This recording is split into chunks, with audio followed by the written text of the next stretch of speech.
Dear viewers, یہ قصہ 4 اقساط پر مشتمل ہے۔ اس سلسلے کی پہلی قسط آج حاضر خدمت ہے۔ میجر ڈکسن سے میری ملاقات 1891 میں برما کے دارالخلافہ رنگون میں ہوئی تھی۔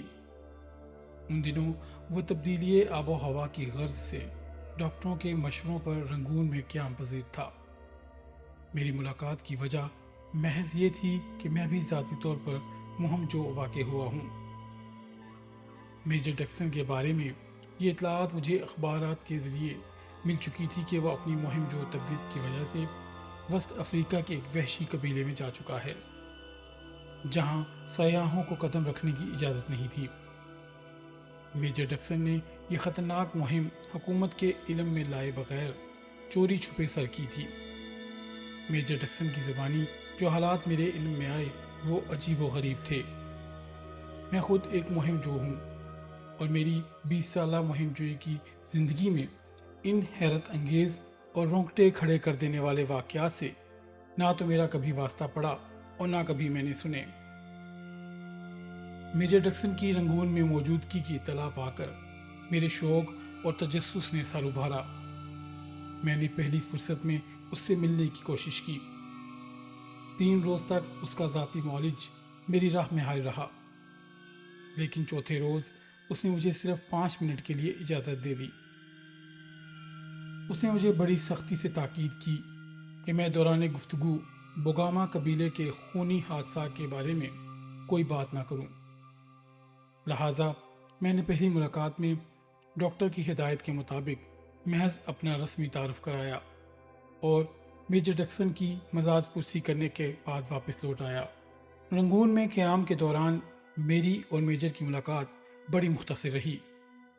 میں اس سے غالباً 4 یا 5 بار ملا، لیکن ہر بار اس خیال سے بوگاما قبیلے کا تذکرہ گول کر گیا کہ کہیں میجر کے ذہن پر اس تذکرے سے برا اثر نہ پڑے۔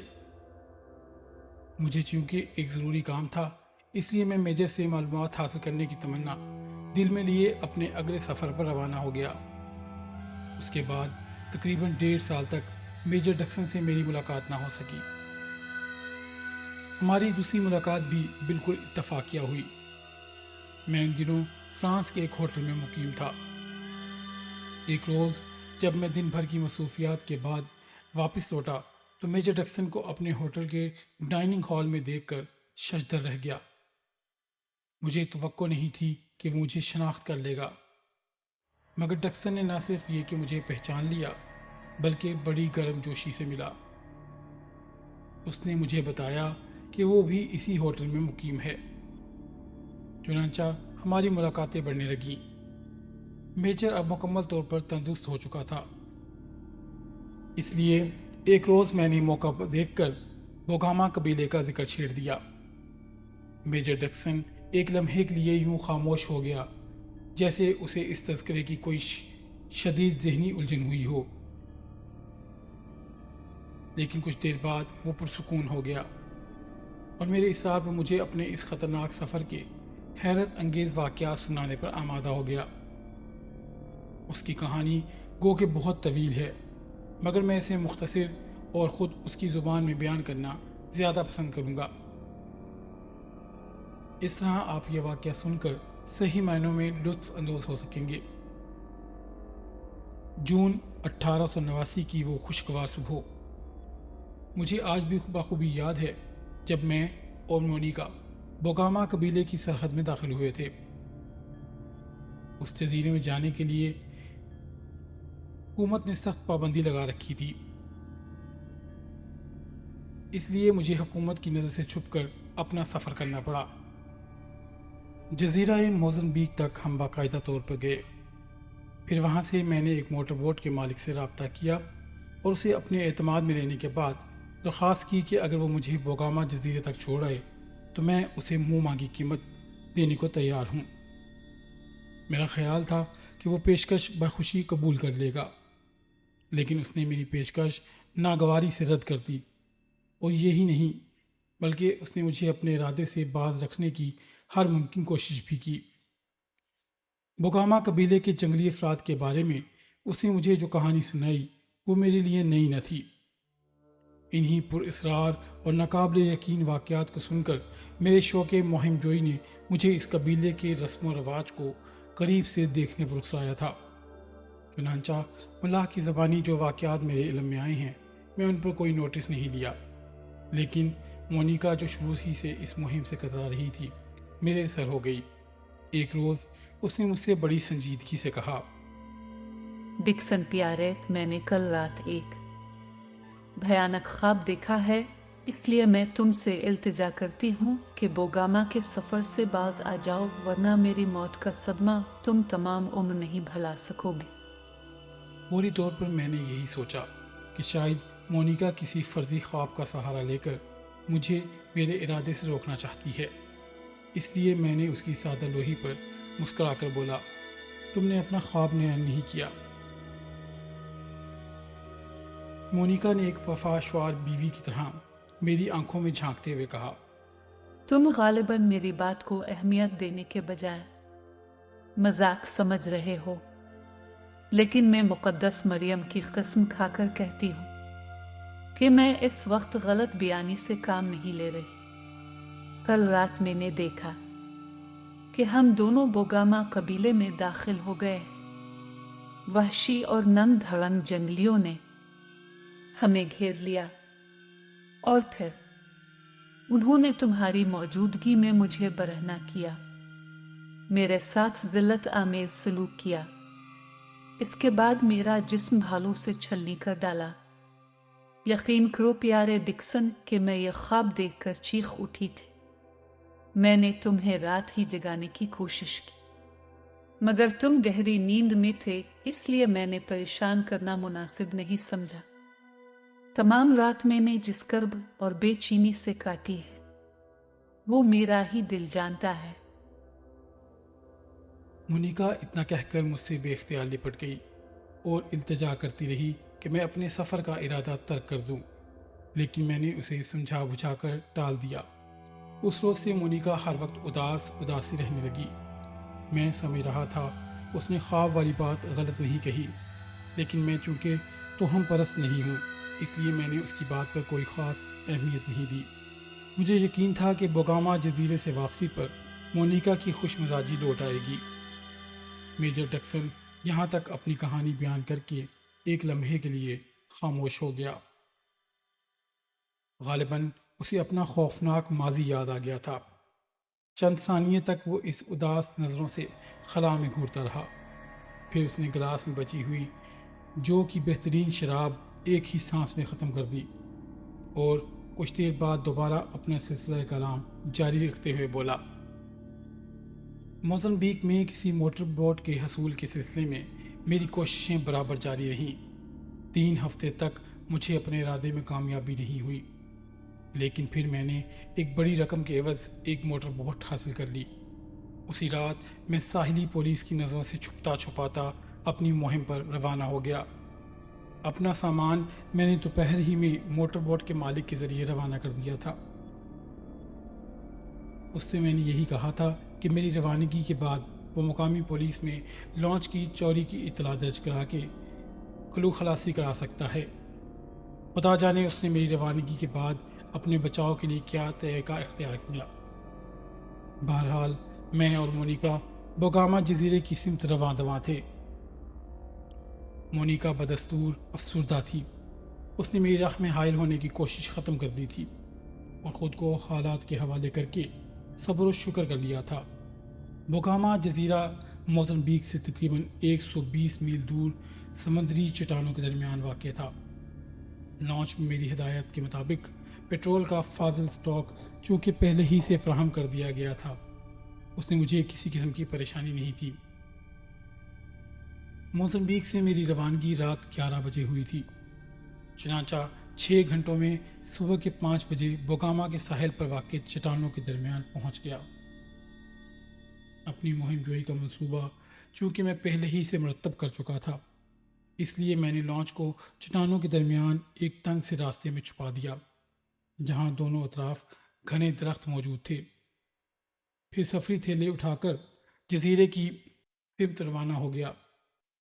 ہم دونوں کے پاس رپیٹ فائرنگ والی .22 کی رائفلیں موجود تھیں۔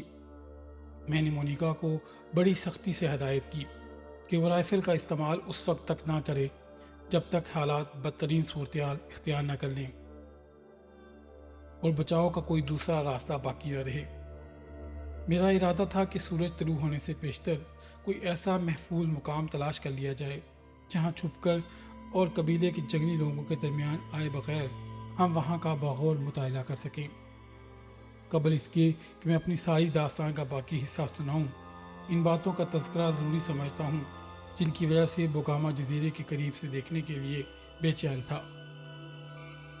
ایک عام روایت یہ مشہور تھی کہ بوگاما قبیلے کے جنگلی لوگوں کی عمر خاصی طویل ہوتی ہے، اور عمر طویل کرنے کے لیے انہوں نے ایک ہولناک رسم اپنا لی تھی جو بعد میں عقیدے کی صورت اختیار کر گئی۔ ان کا عقیدہ تھا کہ اگر نومولود بچے کو قبیلے کے سب سے مومر شخص کے خون سے غسل دیا جائے تو وہ طویل عمر حاصل کر سکتا ہے۔ چنانچہ جب بھی کوئی بچہ پیدا ہوتا تو اس عقیدے کے مطابق قبیلے کا مومر آدمی زبردستی اس کی مرضی کے خلاف پکڑ کر بڑے صفاقانہ انداز میں قتل کر دیا جاتا، پھر اس کے خون سے نومولود کو غسل دیا جاتا۔ اس رسم کو جنگلی لوگ بڑی دھوم دھام سے جشن کی صورت میں مناتے تھے۔ دوسری بات یہ مشہور تھی کہ قبیلے میں عورتوں کا مصرف صرف اس وقت تک ضروری سمجھا جاتا جب تک ان کی جوانی برقرار رہتی۔ عمر ڈھلتے ہی انہیں ذبح کر دیا جاتا اور ان کے خون سے ان پتھروں کے بتوں کو غسل دیا جاتا جنہیں جنگلی اپنا دیوتا سمجھتے تھے۔ قبیلے کے لوگوں میں شادی بیاہ کا طریقہ سرے سے رائج نہیں تھا۔ لڑکیاں جب تک سن بلوغت تک نہ پہنچ جائیں کوئی انہیں ہاتھ نہیں لگاتا تھا، لیکن جب قبیلے کا معمر ترین شخص ان لڑکیوں کو بالغ قرار دے دیتا تو پھر وہ پورے قبیلے کی میراث بن جاتی تھی۔ قبیلے کا ہر فرد ان سے زبردستی جنسی تسکین حاصل کرنے کا مجاز ہوتا تھا۔ اکثر کچھ لوگ لڑکیوں کے ساتھ پہلی بار جنسی رابطہ قائم کرنے کے سلسلے میں ایک دوسرے سے بھڑ جاتے تھے، لہٰذا لڑکی کا پہلا حقدار اسے تسلیم کیا جاتا جو اپنے حریفوں کو موت کے گھاٹ اتار دیتا تھا۔ اس قسم کی لڑائی کو بھی وہ جشن کی صورت میں مناتے تھے۔ جو شخص جیت جاتا وہ سر بلند خیال کیا جاتا، لیکن جو لوگ مر جاتے انہیں بزدل تصور کر کے ان کے جسموں کے ٹکڑے کر کر کے گوشت خور پرندوں اور آبی جانوروں کے حوالے کر دیا جاتا۔ باہر سے آنے والے سیاحوں اور دوسرے افراد کے ساتھ ان کا سلوک انسانیت سوز ہوتا تھا، لیکن ایسے ہی افراد کو اس وقت تک قتل نہیں کیا جاتا جب تک دیوتاؤں کی طرف سے شگن نہ مل جائے۔ غرضے کہ اس قسم کی اور بہت ساری پراسرار حیرت انگیز روایتیں مشہور تھیں جو میری دلچسپی کا باعث بنی، اور میں اپنی جان جوکھوں میں ڈال کر اس سفر پر آمادہ ہو گیا۔ میجر ڈکسن نے یہاں تک کہنے کے بعد شراب کا دوسرا پیک خالی کیا اور پھر ایک سرد آہ بھر کر بولا، اب میں دوبارہ اپنی داستان وہاں سے شروع کرتا ہوں جہاں سے چھوڑی تھی۔ لانچ کو محفوظ مقام پر چھوڑ کر میں کوئی ایسی جگہ سورج طلوع ہونے سے قبل تلاش کر لینا چاہتا تھا جہاں سے چھپ کر میں ان وحشی قبائلی درندوں کی زندگی اور ان کے عجیب و غریب رسم و رواج کا بغور جائزہ لے سکوں۔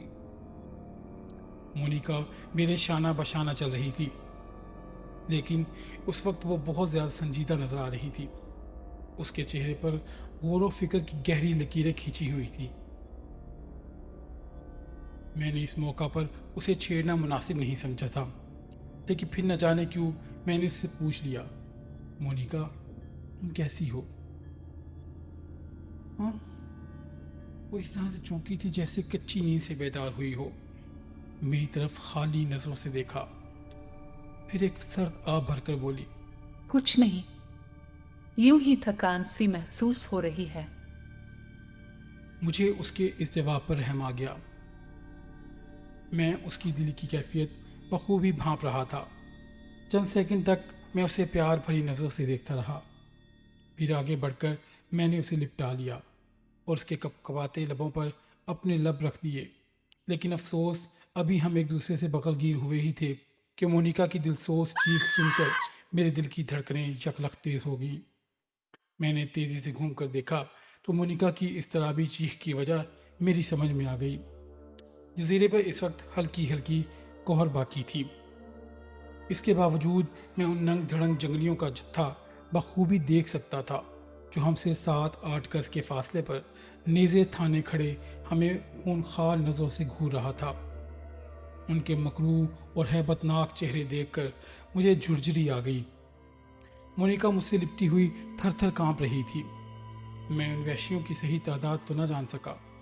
حفظ ما تقدم کے طور پر میں نے رائفل کے ٹریگر پر اپنی گرفت سختی سے جما لی تھی، لیکن اس بات کا اندیشہ بھی مجھے پریشان کر رہا تھا کہ میں رائفل کا استعمال کر سکوں گا کہ نہیں۔ ایسی صورت میں پورا قبیلہ ہماری موجودگی سے باخبر ہو سکتا تھا، اور پھر اس کے بعد وہ یقینی طور پر ہمارے اوپر ٹڈی دل کی طرح ٹوٹ پڑتے۔ میں اپنے اگلے اقدام کے بارے میں سوچ ہی رہا تھا کہ مونیکا نے جو خوفزدہ انداز میں مجھ سے لپٹی ہوئی تھی مجھے چھوڑ دیا۔ شاید اس نے جنگلی قبیلے کے افراد کو آہستہ آہستہ آگے بڑھتے دیکھ کر کوئی حتمی فیصلہ کر لیا تھا۔ حالات اور خطرناک ہوتے جا رہے تھے۔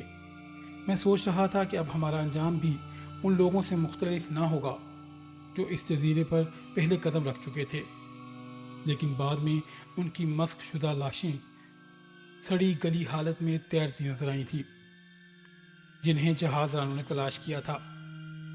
وحشیوں کے قدم ہر لمحے قریب سے قریب تر ہوتے جا رہے تھے۔ وہ تعداد میں 10-12 کسی طرح کم نہیں تھے۔ موت اور زندگی کا فاصلہ گھٹتا جا رہا تھا، لیکن پھر اچانک میں نے ان وحشیوں میں سے 3 کو گرتے ہوئے دیکھا۔ مونیکا نے مجھ سے پوچھے بغیر رائفل کا دہانہ کھول دیا تھا۔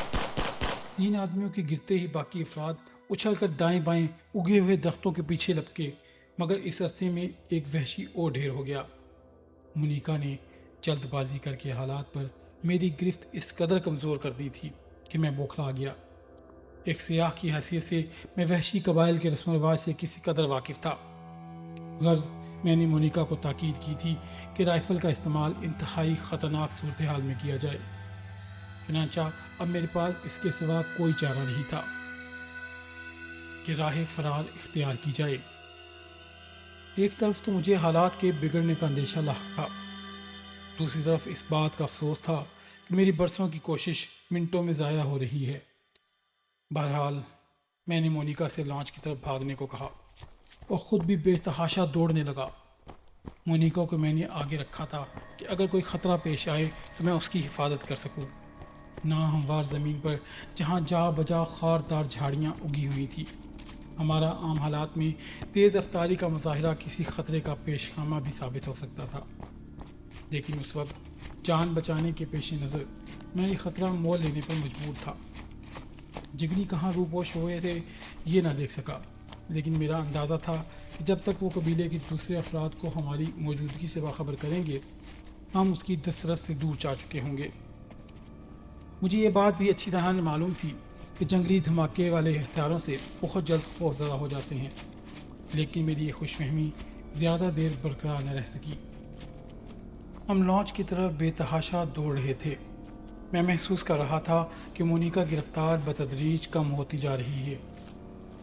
پھر اچانک میں نے اسے کراہتے ہوئے ایک جھاڑی میں الجھ کر گرتے دیکھا۔ قبل اس کے کہ میں اس کے قریب پہنچ جاتا یا اس کے گرنے کی وجہ جان سکتا، میرے بائیں سمت والی جھاڑیوں سے 7-8 وحشی نیزے تانے سامنے آ گئے۔ ان کی آنکھوں میں نفرت جھلک رہی تھی۔ میں ٹھٹک کر رک گیا۔ مونیکا کو ان جنگلیوں سے بچانے کا فیصلہ کر کے میں نے رائفل پر اپنی گرفت مضبوط کی ہی تھی کہ پشت سے آواز آئی، ریمیکا ریمیکا لی اورا لی اورا۔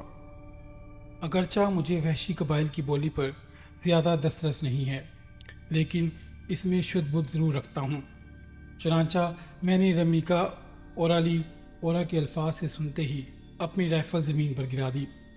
وحشیوں نے اپنی زبان میں غالباً مجھے یہی حکم دیا تھا، غرضے کہ اب جنگلی درندوں کے رحم و کرم پر تھا۔ زندگی میں وہ پہلا موقع تھا جب مجھے اس بات کا شدت سے احساس ہوا کہ موت کا تصور کس قدر تلخ اور جان لیوا ہوتا ہے۔ رائفل سے دستبردار ہوتے ہی مجھے اور مونیکا کو چاروں طرف سے گھیر لیا گیا۔ اس کے بعد ہمیں نیزوں کے اشارے سے ایک سمت چلنے کا حکم ملا۔ تعمیل کے سوا ہمارے پاس کوئی چارہ نہیں تھا۔ وحشیوں نے ہمیں تین اطراف سے گھیر رکھا تھا۔ ڈیئر ویورز، آج کا یہ قصہ یہیں پر اختتام پذیر ہوا۔ اگر آپ کو یہ قصہ پسند آیا ہو، اسے لائک کریں اور شیئر کریں، اور ہمیں کومنٹس میں ضرور بتائیے گا کہ آپ کو یہ قصہ کیسا لگا۔ اس قصے کا اگلا پارٹ بھی جلد شائع کیا جائے گا۔ اس قصے کا اگلا پارٹ آنے تک کے لیے اپنا اور اپنے پیاروں کا بہت سا خیال رکھیے۔ اللہ نگہبان۔